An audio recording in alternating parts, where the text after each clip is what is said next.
The Blooming Flower Children's Foundation School in Kalinagar, Marveng, Jiribam was set ablaze by unidentified miscreants.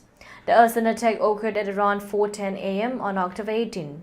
The school, owned by Rev. Benjamin Sakum, has been a cornerstone of education in the region since 1997, consistently producing excellent academic results. The attack has caused significant damage to a building, though no casualties were reported. I am deeply saddened that my school, which welcomes students from all communities, were targeted in this way, said Rev. Sakum. This is an attack not just on an institution, but on the values of unity and progress.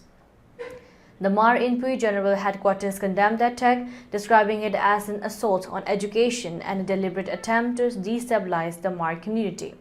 Local authorities have been criticized for their failure to provide adequate security, as the school was left unguarded despite earlier requests for protection.